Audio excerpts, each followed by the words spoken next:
Hello friends, good morning. Very very good morning to all of you. आप सभी साथियों का बहुत बहुत स्वागत है आपके अपने परिवार झारखंड एजुकेशन हब में। आज है 12 नवंबर और 12 नवंबर के इम्पोर्टेंट झारखंड के करंट अफेयर्स के बारे में डिस्कस करने वाले हैं। आप सभी साथियों को ये पता होगा कि इस क्लास में हम लोग झारखंड के करंट अफेयर्स के बारे में तो डिस्कस करते ही हैं, लेकिन साथ ही साथ हम लोग झारखंड के स्टैटिक जीके और झारखंड के आर्ट्स एंड कल्चर को भी रिलेट करते हुए चलते हैं, ताकि आप बहुत ही इजीएस्ट वे में सभी चीजों को समझ पाएं। आप झारखंड के किसी भी एग्जाम की तैयारी कर रहे हो, ये क्लास झारखंड के सभी एग्जाम्स के लिए बेनिफिशियल रहने वाला है। तो इस क्लास से आपको बहुत ज्यादा हेल्प मिलेगी। ये क्लास आपके लिए बहुत ज्यादा हेल्पफुल रहने वाला है। आइए क्लास को शुरू करते हैं। जो लोग नए हैं उनको मैं बता दूं कि इस क्लास में सबसे पहले तो हम लोग झारखंड के इंपॉर्टेंट करेंट अफेयर्स के बारे में डिस्कस करते हैं। उसके बाद हम लोग उन करेंट अफेयर्स से रिलेटेड कुछ इंपॉर्टेंट क्वेश्चंस को भी देखते हैं, जिससे आप बहुत ही आसानी से ये समझ पाएंगे कि आपको करंट अफेयर समझ में आया या फिर नहीं आया। और अगर आपको करंट अफेयर समझ में आ गया तो क्या आप उन करंट अफेयर से रिलेटेड क्वेश्चंस के आंसर दे पा रहे हैं? तो बहुत ही आसान तरीके से आप इस क्लास के माध्यम से सभी चीजों को समझ पाएंगे। चलिए क्लास को शुरू करते हैं। सबसे पहले करंट अफेयर की अगर हम लोग बात करें तो आज का हमारा सबसे पहला करंट अफेयर है कि बिरसा कृषि विश्वविद्यालय के मुख्य चिकित्सा पदाधिकारी डॉक्टर उमाशंकर को वियतनाम में, कहां पे, वियतनाम में क्या हुआ है, सम्मानित किया गया है। तो ये आप बिरसा कृषि विश्वविद्यालय देख सकते हैं।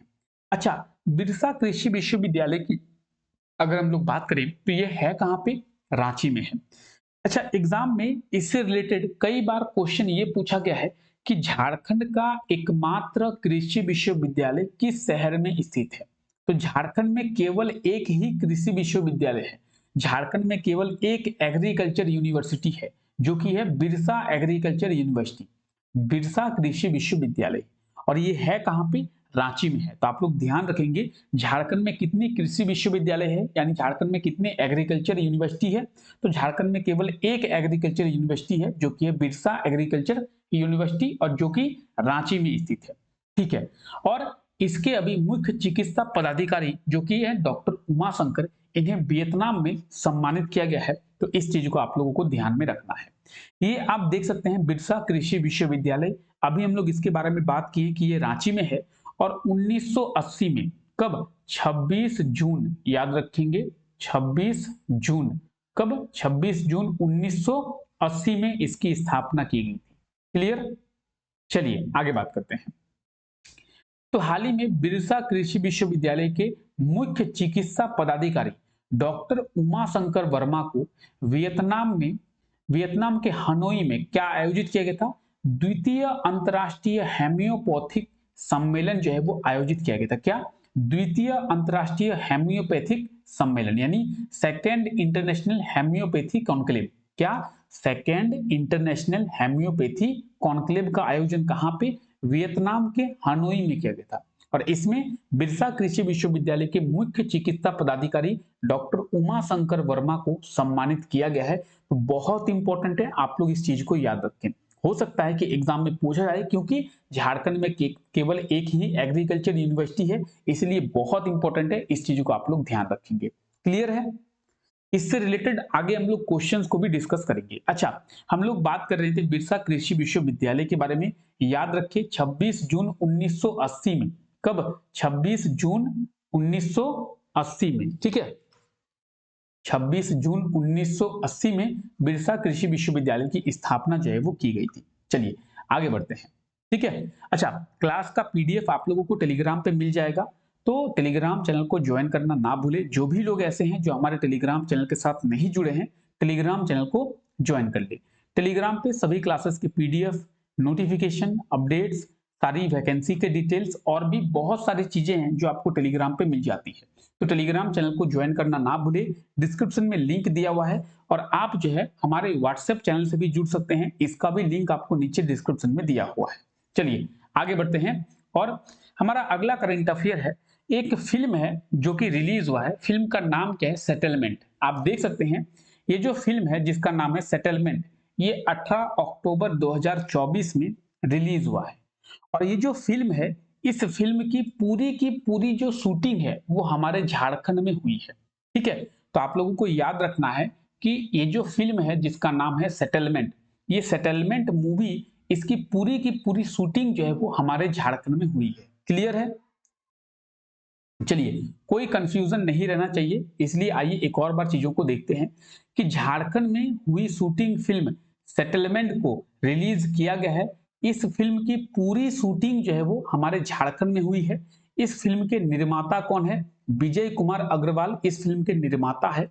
और इस फिल्म के निर्देशक यानी इस फिल्म के डायरेक्टर कौन है? तो इस फिल्म के डायरेक्टर हैं दिनेश सहदेव। याद रखें, ठीक है। अगर हम लोग बात करें सेटलमेंट मूवी की, तो सेटलमेंट मूवी के डायरेक्टर कौन है? तो दिनेश सहदेव जो है वो सेटलमेंट मूवी की डायरेक्टर है।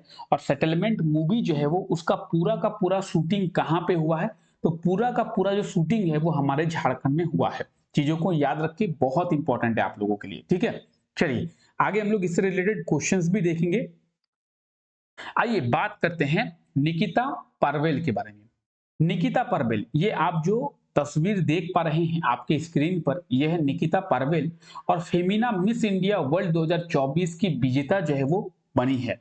ये आप देखिए, यह है निकिता पार्वेल। और निकिता पार्वेल जो है वो फेमिना मिस इंडिया वर्ल्ड 2024 की विजेता बनी है। बहुत इंपॉर्टेंट है, एग्जाम में हो सकता है कि पूछ ले कि फेमिना मिस इंडिया 2024 की विजेता कौन बनी है। तो फेमिना मिस इंडिया 2024 की विजेता जो है वो निकिता पार्वेल बनी है। क्लियर है? चीजें आप लोगों को याद रहेगी एकदम। जहां भी आप लोग नोट्स बना रहे हैं वहां पे इस नोट को बना लेंगे कि फेमिना मिस इंडिया 2024 की विजेता जो है वो कौन बनी है? निकिता पार्वेल जो है वो फेमिना मिस इंडिया 2024 की विजेता बनी है। और आप इनके सिर पर ये ताज देख सकते हैं, इन्हें ये ताज जो है वो पहनाया गया है। क्लियर है? चलिए, सभी बातें यहाँ पे भी रिटर्न फॉर्मेट में दी हुई है, जिससे आप अपने नोट्स बहुत ही इजीली बना पाएंगे। फिलहाल इसका पीडीएफ भी आप लोगों को टेलीग्राम पे मिल जाएगा, तो वहां पे भी आप चीजों को आसानी से देख सकते हैं। चलिए, अब हम लोग बात करते हैं सुप्रीम कोर्ट के चीफ जस्टिस की, या फिर चीफ जस्टिस ऑफ इंडिया की, जिसे हम लोग सीजेआई कहते हैं। अब तक चीफ जस्टिस जो थे वो ये थे, और ये इनका नाम क्या है? D Y Chandrachud. तो अब तक भारत के चीफ जस्टिस कौन थे? यानी CJI chief justice of India के रूप में कौन जाने जाते थे? तो D Y Chandrachud ji chief justice of India के रूप में जाने जाते थे। लेकिन अब ये रिटायर कर गए, और इनकी जगह पर ये जो है वो भारत के अगले चीफ जस्टिस होंगे। या फिर कह सकते हैं कि सुप्रीम कोर्ट के अगले चीफ जस्टिस कौन होंगे? ये इनका नाम क्या है? संजीव खन्ना। तो एक तरफ आप देख रहे हैं डी वाई चंद्रचूड़ को, जो कि अब तक सुप्रीम कोर्ट के चीफ जस्टिस थे, या फिर हम लोग कह सकते हैं कि भारत के चीफ जस्टिस थे। और एक तरफ आप लोग देख रहे हैं संजीव खन्ना जी को, जो कि आने वाले टाइम पे सुप्रीम कोर्ट के चीफ जस्टिस बनेंगे। इन्हें CJI chief justice of India के रूप में जाना जाएगा। तो याद रखें, एग्जाम में क्वेश्चन पूछा जा सकता है, या फिर हम लोग कह सकते हैं कि ये क्वेश्चन पूछे जाने की पूरी पूरी पॉसिबिलिटी जो है वो बनती है। तो यहाँ पे दिया हुआ है कि हाल ही में चीफ जस्टिस जो है वो डी वाई चंद्रचूड़ रिटायर हो गए हैं, और इनके जगह पर अब जो है वो कौन चीफ जस्टिस बने हैं? तो जस्टिस संजीव खन्ना जी। ठीक है, क्लियर? अच्छा, एक क्वेश्चन और पूछा जाता है कि चीफ जस्टिस ऑफ इंडिया को शपथ जो है वो किनके द्वारा दिलाया जाता है? यानी ये जो संजीव खन्ना जी आगे चलकर सुप्रीम कोर्ट के चीफ जस्टिस बनेंगे, तो इन्हें कौन शपथ दिलाएगा? इन्हें ओथ जो है वो कौन दिलाएगा? तो भारत के राष्ट्रपति यानी प्रेसिडेंट के द्वारा इन्हें जो शपथ है वो दिलाई जाती है। अगर हम लोग बात करें चीफ जस्टिस ऑफ इंडिया की, तो चीफ जस्टिस ऑफ इंडिया को जो शपथ है वो दिलाते हैं प्रेसिडेंट यानी राष्ट्रपति के द्वारा दिलाई जाती है। और अगर हम लोग बात करें राष्ट्रपति की, प्रेसिडेंट की, तो प्रेसिडेंट को कौन शपथ दिलाता है? प्रेसिडेंट को जो शपथ दिलाता है वो दिलाता है कौन? तो चीफ जस्टिस ऑफ इंडिया। यानी ये लोग आपस में एक दूसरे को शपथ दिलाते हैं, राष्ट्रपति चीफ जस्टिस ऑफ इंडिया को, और चीफ जस्टिस ऑफ इंडिया राष्ट्रपति को शपथ दिलाता है।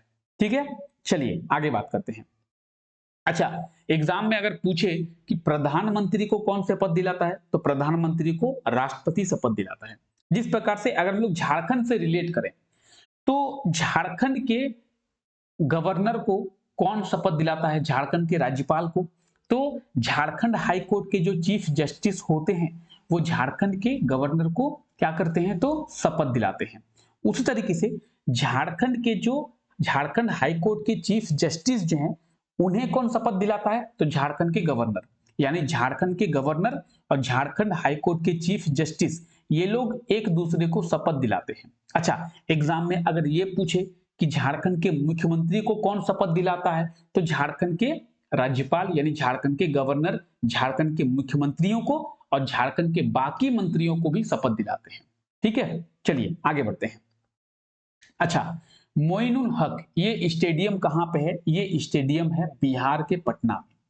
ये जो आप स्टेडियम देख रहे हैं ये है मोइनुल हक स्टेडियम जो कि पटना में है, और इस स्टेडियम को डेवलप किया जाएगा और बीसीसीआई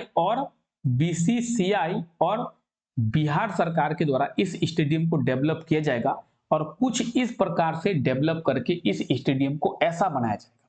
सोचिए, ये अभी मोइनुल हक जो स्टेडियम है वो ऐसा है, ये जो स्टेडियम है ये है मोइनुल हक, और इसको डेवलप करके ऐसा बनाया जाएगा।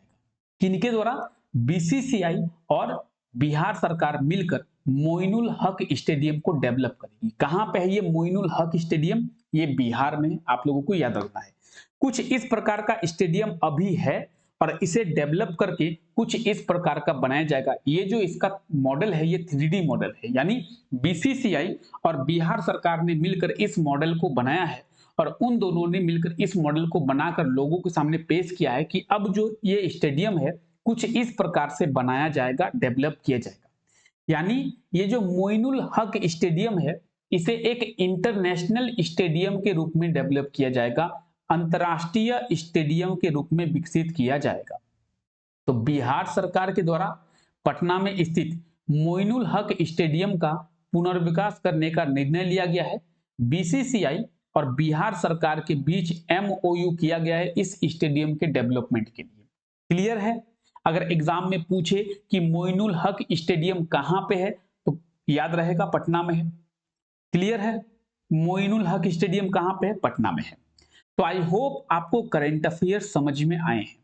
अब देखते हैं कि उन करंट अफेयर्स से रिलेटेड क्वेश्चंस के आप लोग आंसर दे पाते हैं या नहीं दे पाते हैं।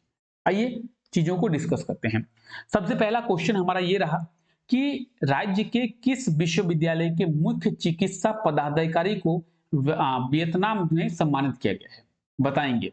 तो सही आंसर क्या होगा, BAU Ranchi, Birsa agriculture university, Birsa कृषि विश्वविद्यालय, यानी ऑप्शन बी हमारा बिल्कुल सही आंसर हो जाएगा। क्लियर है? आगे बात करते हैं। बिरसा कृषि विश्वविद्यालय की स्थापना कब किया गया था, इसके बारे में अभी हम लोग डिस्कस किए थे कि बिरसा कृषि विश्वविद्यालय की स्थापना जो है वो 1980 में। कब? 1980 में। ऑप्शन ए बिल्कुल सही आंसर हो जाएगा।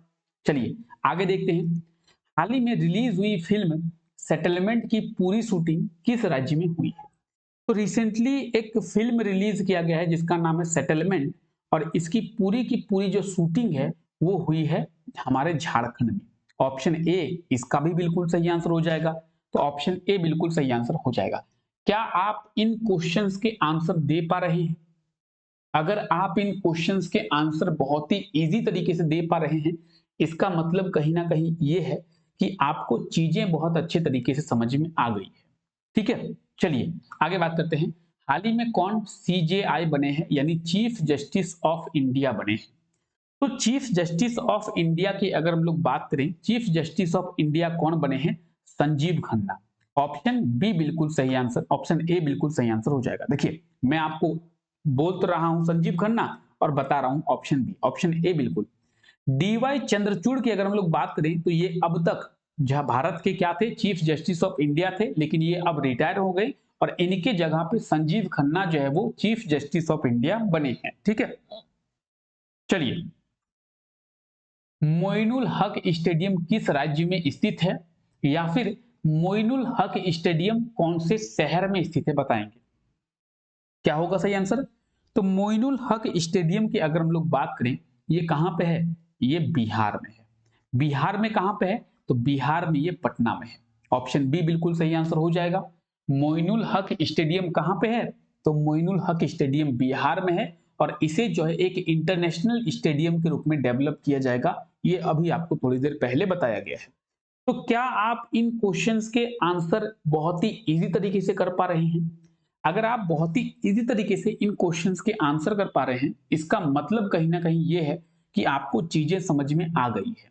ठीक है। और अगर आप लोग इसका आंसर नहीं कर पा रहे, इसका मतलब इस वीडियो को एक बार फिर से आपको देखने की जरूरत है। चलिए फिलहाल हम लोग क्लास को आगे बढ़ाते हैं। और ये जो क्वेश्चन है, ये पिछले क्लास में आपको दिया गया था और कहा गया था कि इस क्वेश्चन का सही आंसर आप लोग कमेंट करके बताएंगे। क्वेश्चन था, हॉकी इंडिया लीग में ओडिशा के द्वारा संगीता कुमारी को कितनी राशि देकर अपनी टीम में जोड़ा गया है? तो हॉकी इंडिया लीग में ओडिशा के द्वारा संगीता कुमारी को कितनी राशि देकर अपनी टीम में जोड़ा गया है? इसका बिल्कुल सही आंसर हो जाएगा 22 लाख। 22 लाख देकर संगीता कुमारी को ओडिशा की टीम ने अपने अपने साथ जोड़ा है। और हॉकी इंडिया लीग में झारखंड की सबसे महंगी खिलाड़ी बनी है। अगर हम लोग बात करें कि हॉकी इंडिया लीग में झारखंड की सबसे महंगी खिलाड़ी कौन बनी है, हॉकी इंडिया लीग में झारखंड की सबसे महंगी खिलाड़ी बनी है कौन? तो संगीता कुमारी। क्लियर है चीजें? चलिए आज के लिए ये रहा आपका क्वेश्चन। हाल ही में किसे झारखंड के डीजीपी बनाया गया है, या फिर हाल ही में कौन झारखंड के डीजीपी बने हैं? तो झारखंड के डीजीपी कौन बने हैं या फिर झारखंड का डीजीपी किसे बनाया गया है, जो भी है आप लोग इसका सही आंसर कमेंट करके बताएं कि इस क्वेश्चन का सही आंसर जो है वो क्या होगा। ठीक है, बहुत अच्छे तरीके से आप लोग कमेंट करेंगे। और अगर आपको इसके बारे में पता है तो आप थोड़ा डिटेल में भी कमेंट करने का प्रयास करेंगे। चलिए फिलहाल आज के इस क्लास को यहीं तक रखते हैं। आई होप कि आज का ये क्लास आप लोगों को अच्छा लगा होगा। जो क्वेश्चन आपसे पूछा गया है उसका सही आंसर कमेंट करके आप लोग जरूर बताएं। फिलहाल इस क्लास को यहीं तक रखते हैं, मिलते हैं आप लोगों से नेक्स्ट क्लास में। तब तक के लिए thank you, take care, bye bye.